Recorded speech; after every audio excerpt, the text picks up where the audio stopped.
चलो स्टूडेंट, आनंद online classes में आपका कौनेश कुमार स्वागत करते हैं। जैसा कि आप लोगों को मैं हर क्लासेस का वीडियो अपलोड कर रहा हूं, आशा करता हूं कि आप लोग मेरे चैनल को सब्सक्राइब किए होंगे और यदि सब्सक्राइब नहीं किए हैं तो जल्द ही सब्सक्राइब कर दिए, चूँकि हमारे वीडियो में हर क्लासेस का वीडियो अपलोड होगा और चूँकि हमारे वीडियो के अपलोड की नोटिफिकेशंस आपको तुरंत मिल जाए, इसलिए आप लोग हमारे चैनल को काइंडली कर सब्सक्राइब करें। आज बच्चों, मैं आपको छोटे छोटे बच्चों के लिए क्लास 6-7 के लिए मैं एक यूनिटरी मैथड बताने वाला हूँ मैथ्स का, जो एक सिंपल मैथड है जिसमें बच्चे लोग बहुत ज़्यादा कंफ्यूज करते हैं कि कैसे बनाएंगे। उनको ठीक से समझ में नहीं आता है कि इसका मॉड क्या होगा। वही बात को और उसी चीज़ को मैं एक सिंपल वे से आपको समझाने का कोशिश कर रहा हूँ, थोड़ा ध्यान से समझिएगा। एक बात, पहला बात आपको हम बता रहे हैं कि भाई यूनिटरी मैथड है क्या। तो यह मेथड क्या है, तो पहले क्या करना है, सिंगल क्वांटिटी का निकालना है इस मेथड में। यदि ज़्यादा क्वांटिटी का दिया हुआ है तो पहले याद रखिएगा सिंगल क्वांटिटी 1 का निकालना है। उसके बाद जितने क्वांटिटी को कहेगा उतने क्वांटिटी का निकालेंगे, वही आपका यूनिटरी मेथड है। यानी पहले 1 का पाइए और उसके बाद उससे जितना भी कह रहा है उसके वैल्यू को निकालिए। तो यहाँ पे जो बात कर रहे हैं यूनिटरी मेथड है क्या, पहले इसको क्लियर कर दे। डेफिनेशन, लैंग्वेज की डेफिनेशन है, वो क्या है तो देखिए, a method in which the value of unit quantity is obtained, first obtained। यानी पहले क्या करेंगे तो यूनिट क्वांटिटी ऑब्टेन करेंगे सबसे पहले, ठीक है। उसके बाद to find the value of any required quantity, तब किसी भी रिक्वायर्ड क्वांटिटी का वैल्यू पाएंगे तो इसको हम लोग कहते हैं कि ये क्या है, तो यूनिटरी मेथड है, ठीक है। फिर से एक बार समझ लीजिए यूनिटरी मेथड क्या है। तो पहले हम लोग यूनिट क्वांटिटी का वैल्यू पाएंगे, ऑब्टेन करेंगे, उसके बाद चल करके किसी भी रिक्वायर्ड वाले क्वांटिटी का वैल्यू को पाएंगे, तो इस तरह का जो मेथड कहलाएगा वो आपका यूनिटरी मेथड कहलाएगा, ठीक है। एक बात, ये कितनी तरह का होता है, तो ये 2 तरह का होता है। इसका 2 सब लॉ है। पहला एक प्रोपोर्शनल मेथड या प्रोपोर्शनल लॉ, दूसरा है इनवर्स प्रोपोर्शनल लॉ या इम्प्रोपोर्शनल मेथड, ठीक है। कहीं कहीं पे लिखा हुआ वो भी देखिएगा। जैसे हम पहले बता दिए कि 1 का निकालेंगे, जितनी भी क्वांटिटी रहेगा। स्टूडेंट कहाँ गलती करते हैं, तो जैसे क्वेश्चन देखिए, कह रहे हैं if 8 books cost are 680, 8 books का कॉस्ट कितना है, 680 है।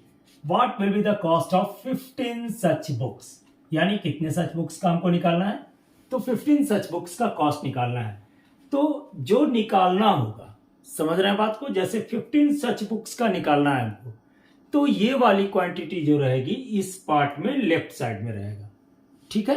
एक बात हमेशा याद रखिएगा, जो हमको पाना है जिस क्वांटिटी का वैल्यू, वो जो रहेगा इस फॉर्म में लेफ्ट साइड में जाएगा, ठीक है। एक बात हमेशा इसको रखना है, यानी सिंस 8 बुक्स कॉस्ट, ठीक है, 8 बुक्स कॉस्ट RS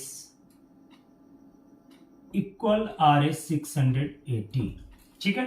तो देयरफॉर क्या कहता है यूनिटरी मेथड, तो first value of unit quantity is first obtained. तो यूनिट क्वांटिटी 1 का वैल्यू, ठीक है, यूनिट क्वांटिटी मींस 1 का वैल्यू। तो सबसे पहले 1 बुक्स कॉस्ट इक्वल टू क्या होगा, तो इससे डिवाइड हो जाएगा, यानी ये आपका क्या बनेगा, तो डिविडेंड बनेगा। जो राइट साइड में रहेगा वो डिविडेंड बनेगा और डिवाइडेड बाय क्या हो गया, 8, ठीक है। हमेशा याद रखिएगा, यहाँ भी स्टूडेंट गलत करते हैं कि आप यदि यहाँ रख रहे हैं और 1 की क्वांटिटी निकाल रहे हैं तो ये वाला चीज डिवाइड जाएगा, तो डिवाइड जाएगा तो जनरली ये पार्ट्स में यहाँ पे जो है ये वैल्यू, जो यहाँ पे वैल्यू साइन हो रहा है वो आपका डिविडेंड बनेगा और ये आपका डिवाइजर बनेगा। यहाँ पे स्टूडेंट बहुत गलत करते हैं। दूसरे फेज यहाँ पे, पहला फेज तो वहां सजेशंस में कि हमको रखना कौन है लेफ्ट साइड में, तो जो यहाँ निकालना होगा उस वैल्यू को इसमें लेफ्ट में रखिएगा। पहले 1 का ले आए आप, देते आए, यानी इसको हम लोग ऐसा भी लिख सकते हैं 680/8। देखिएगा यही रिलेशन है इस दोनों के बीच, ठीक है। अब देयरफॉर कितना बुक्स भाई, तो कह रहे हैं हम यहाँ कितना, 15 सच बुक्स, तो 15 such books cost equal to 680/8 into 15, ठीक है। तो 4 से कटा 170, 4 से 2 से 85, यानी 85 को मल्टीप्लाई कर दिए किससे, तो 15 से। समझ रहे हैं बात को, तो 85 को जब 15 से मल्टीप्लाई करेंगे तो आएगा हमारा 1275 रुपीज। ऑलरेडी इसको याद रखिएगा, यही आंसर आएगा। यही है यूनिटरी मेथड। कहाँ स्टूडेंट गलत करते हैं बिल्कुल समझ में आएगा। एक बार फिर से आपको रिकैप करते हैं कि जो यहाँ निकालना होगा उसको लेफ्ट साइड रखेंगे। जैसे 8 बुक्स यहाँ पे निकाले, 8 बुक्स 15 बुक्स का निकालना था कॉस्ट, तो 8 बुक्स को हमने लेफ्ट साइड में रखा। 8 बुक्स कॉस्ट आ रहे 680, 1 बुक्स का हमने निकाल लिया, उसके बाद 15 का इजी वे में निकल गया। इसका स्क्रीनशॉट लीजिए। चलिए अब अगले क्वेश्चंस का बात करते हैं, थोड़ा सा डिफरेंट। यही वाला बात क्लियर होगा अभी। फिर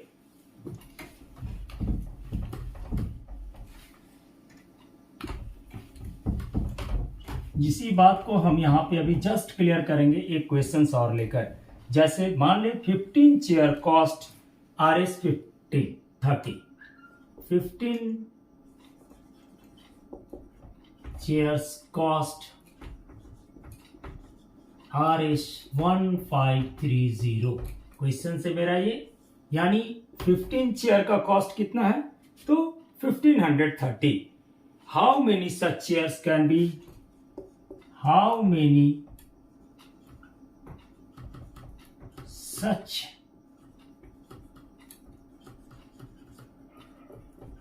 chairs can be bought with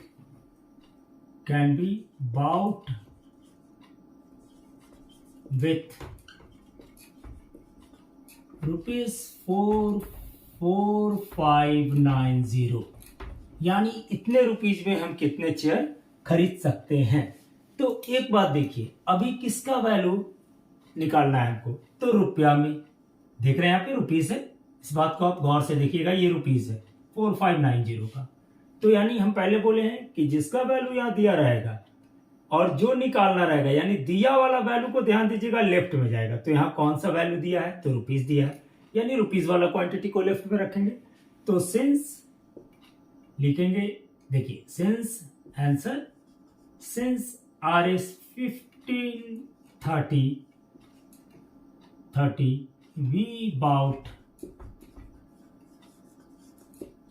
15 chairs।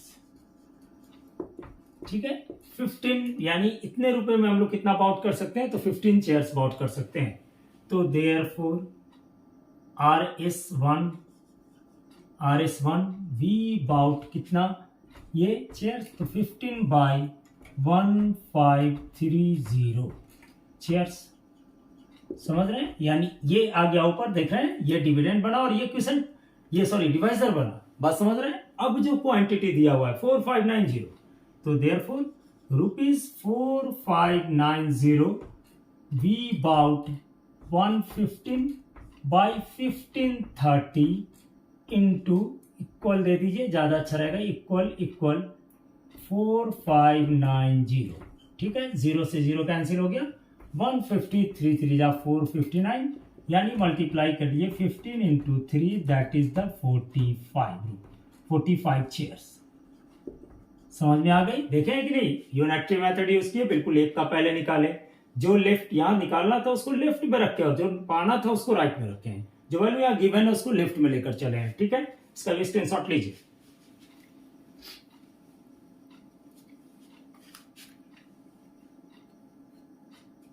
देखिए ये हो गया आपका कौन सा, तो प्रोपोर्शनल मेथड इसको कह सकते हैं। अब एक देखिए इनवर्स प्रोपोर्शनल मेथड क्या होता है, तो इसमें गौर करने की चीज होती है। क्या होता है, जो बात करेंगे अभी ये क्वेश्चंस में, थोड़ा सा ध्यान से उसको देखिएगा सब।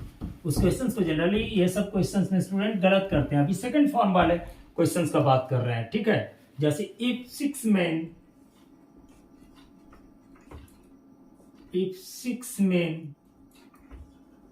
can do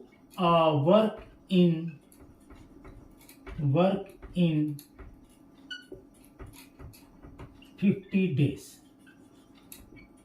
how many men, यह लिख दीजिए,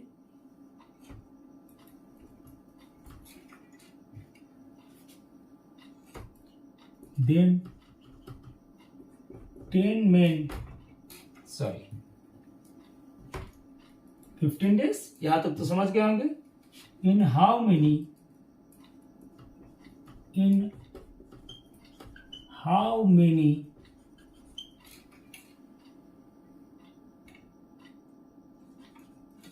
men can do in 10 days। ठीक है, देखिए जैसे ये क्वेश्चंस क्या आया, ज्यादा कम आदमी रहेगा तो, या इसको कहिए कि ज्यादा दिन है यहाँ पे तो कम आदमी लगे हैं, कम आदमी रहेगा तो ज्यादा दिन लगेगा, ये एक तरह का मेथड ये है। तो यानी यहाँ पे कह दिए कि 15 डेज में 6 मेन करेंगे, या इसको थोड़ा सा क्वेश्चंस को बदल दीजिए। ठीक है, हाउ मेनी डेज यहाँ पे ये कर दीजिए, थोड़ा अच्छा रहेगा। जैसे in how many days can complete work in 10 days. चलिए ठीक है, ये क्वेश्चंस कर लिए हैं। तो देखिए 6 मेन जो है वो 50 डेज में करता है, तो कितने आदमी 10 दिनों में करेंगे। ठीक है, तो लिखिए since 15 days a man can, in 15 days a man, 15 days a work can do by 6 men। ठीक है, 6 आदमी किए 15 दिन में, तो देयरफॉर एक दिन में कितने आदमी के रहेंगे, तो एक दिन करना रहेगा तो ज्यादा आदमी लगाना होगा। समझ रहे हैं इस बात को, यहाँ पे कंफ्यूजन होता है, इसलिए इस क्वेश्चन को थोड़ा सा चेंज करके आपको समझाया कि यदि एक दिन में करना रहेगा तो ज्यादा आदमी लगाना होगा। तो देख रहे हैं कि 6 × 50। अब यहाँ पे देखिए देयरफॉर कितने दिन में, तो 10 डेज में। यहाँ पे देख रहे हैं, तो 10 डेज में कितने पर्सन वर्क करेंगे, तो 6 × 50। देख रहे हैं 10 days can do work by 10, that is the 00, that is the 6 × 5 यानी 30 में, यानी 30 दिन में करने के लिए कितने को लगाना होगा, तो हमको 30 मेन को लगाना होगा 30 दिन में ही। 30 दिन में खत्म करने के लिए कम से कम, कहने का मतलब 10 दिन में काम को खत्म करने के लिए हमको 30 आदमी को लगाना होगा। ये क्वेश्चन आया। चलिए स्क्रीनशॉट ले लीजिएगा, आशा करेंगे फिर आपको इस तरह का और वीडियो अपलोड करेंगे। थोड़ा इसको ध्यान से देखिएगा, ये बच्चों लोगों के लिए बहुत जरूरी है। चलिए थैंक यू।